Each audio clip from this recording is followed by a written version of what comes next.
Hello, what's up, college football guy? Back with another video. Yeah, I'm wearing a Lost Boys t-shirt because I lost my damn mind with some of my predictions yesterday. I was way wrong. And one of them I was very happy I was wrong. But we got prediction. Excuse me.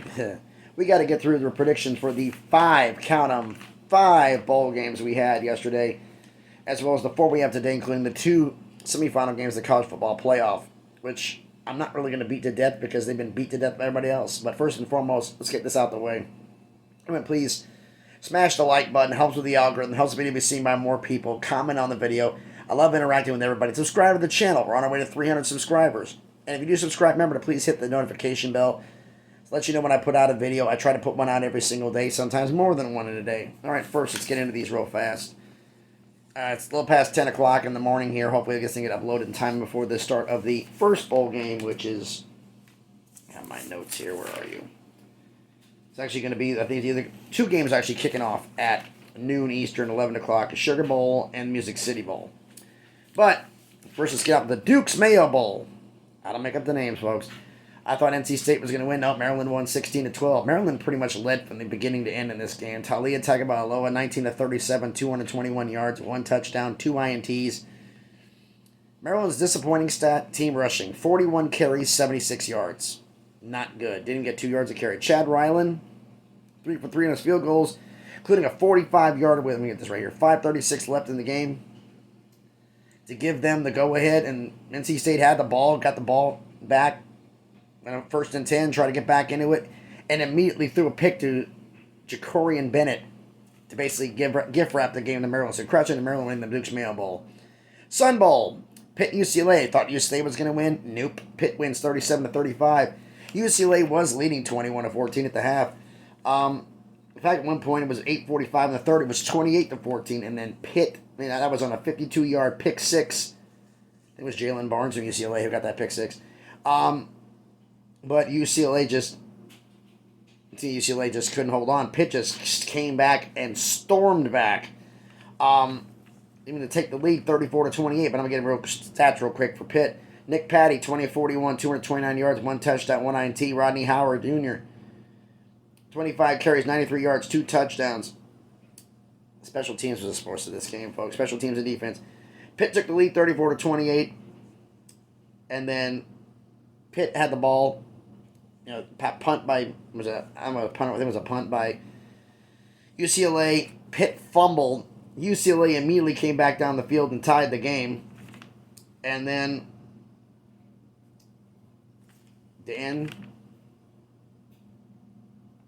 Let's see, I think it's Ben Saul's kicker from Pitt here. Wrote it kind of fast. 5-5 in field goals, including the 47-yarder with 4 seconds left to give them the go-ahead lead. UCLA fair caught the ball, trying to go for a touchdown, and first play, intercepted. One of 4 INTs for UCLA in that game. That was their downfall. Congratulations to Pitt on winning the game. Gator Bowl, Notre Dame and South Carolina. Notre Dame wins 45-38. 24-17 South Carolina at the half. South Carolina, you had 2 pick sixes and still lost. Tyler Buckner, 18-33, 274 yards, 3 touchdowns, 3 INTs. 2 of those were pick sixes I just mentioned. But he did have 2 rushing touchdowns. He counted for 5 TDs. Team rushing as a whole, 46 carries, 264 yards, and 3 touchdowns. The defense, 3 sacks, an INT, and a fumble recovery. And, the pick six, the second pick six, actually tied the game up at 38, and then Taylor Buckner went down the field, did a 16-yard touchdown pass to give them the go-ahead score. So congratulations, Notre Dame, on getting the win. The Arizona Bowl, Ohio and Wyoming. I thought Wyoming was going to win. No, folks, 37-34 in overtime. That's the right score here. I know Ohio won. I did this kind of fast, folks, but there's a lot of stuff going on. C.J. Harris, 20-33, 184 yards, 2 touchdowns, no INTs. Saya Bangura, 25 carries, 138 yards, and a touchdown. Nathaniel Val, the kicker for Arizona. Kicker for Ohio, 3 for 4 in his field goals.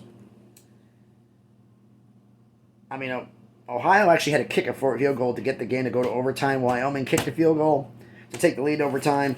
And C.J. Harris hit a 10-yard TD pass to Tyler Foster in overtime to win the game for Ohio. Congratulations. Great game to win the Arizona Bowl. And the one I'm happy to be wrong, the Orange Bowl. Tennessee beats up on Clemson 31-14. Joe Milton. Overthrow Joe is what he's been there a year. Well, this entire time off, I guess he was taught control, control, control, control, control. 150 plus passes without throwing a pick. 19 of 28, 251 yards and 3 touchdowns. Team rushing, 38 carries for 124 yards and a touchdown. Squirrel White. Yeah, I love the name too, and you make fun of it for it, and Georgia fans make fun of it all the time. With the 2 opt-outs for the draft, everybody knew Brew McCoy was going to be double covered, so Squirrel White, a true freshman, comes in. 9 receptions, 108 yards, and a touchdown. Defense had 4 sacks, 2 INTs. Aaron Beasley and Byron Young, both of them had 2 sacks apiece, 3 or 4 sacks.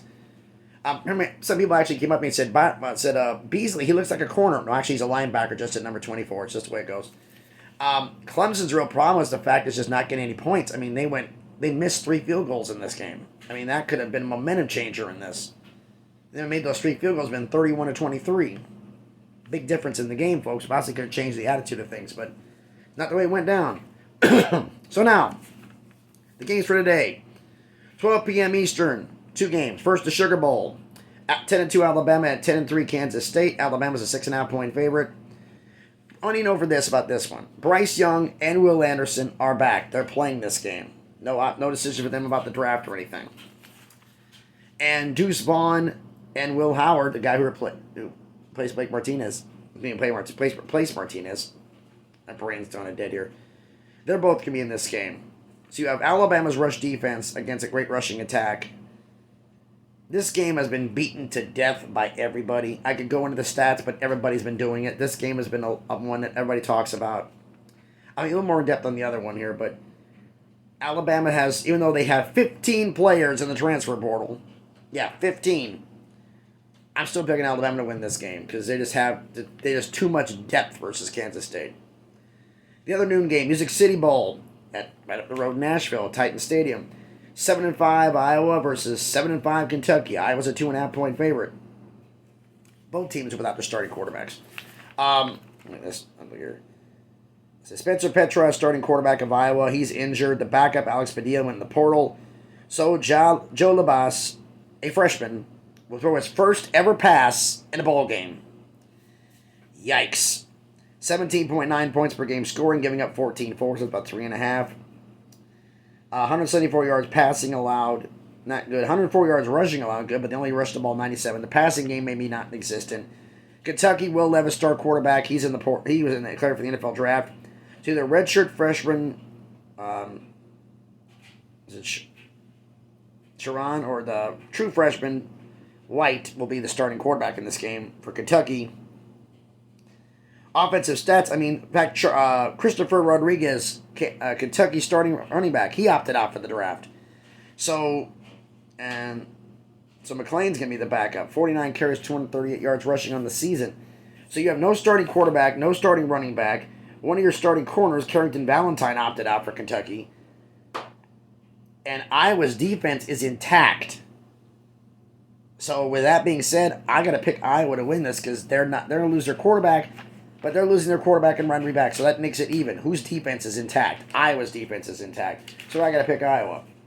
Now the 2 college football playoff games. Both of these games statistically have been beaten to death. I'm not going to go into this. Everybody's back. Nobody's missing these 2 games. So 4 p.m. Eastern, the Fiesta Bowl, college football semifinal. 12-1 TCU versus 13-0 Michigan. It's Max Duggan versus J.J. McCarthy. Blake Corum, the running back for Michigan, will not play. He's injured. So Donovan Edwards, who lit up Ohio State, he's going to be playing. Kendre Miller, the running back for TCU, will be then. Everybody's going to be in. This is team against team. Nobody's really opting out. Blake Corum was the major injury. With Blake Corum out and everything going on, here's a big stat. TCU 9th in scoring, 53rd in scoring defense. Michigan is 5th in scoring, 3rd in scoring defense. That's all you need to know. I'm picking Michigan, favored by 7.5. I think they're going to win and cover that game. And last but not least, 8 p.m. Eastern, another semifinal, the Ohio State Buckeyes versus the Georgia Bulldogs. 11-1 Ohio State versus 13-0 Georgia. Everybody is back. Stetson Bennett versus C.J. Stroud, the defending national champs. Ohio State has the problem defending against the run. What does Georgia like to do? Run the ball down your throat. Georgia's favored by 6.5. I'm not going to go too in-depth on this because there's no point to. These two games have been beaten to death. I'm picking Georgia to win, so I'm picking the Georgia-Michigan National Championship game. That goes against my prediction at the beginning of the year, picking Ohio State. But I didn't think Ohio State was going to be this soft at the beginning of the year. So let me know down in the comments what you think about this game, about these predictions I've made. Let me know what you think. Recap real fast. I'm predicting Alabama over Kansas State, Iowa over Kentucky, Michigan over TCU, and Georgia over Ohio State. Let me know down in the comments what you think. Thanks, everybody, for watching this video.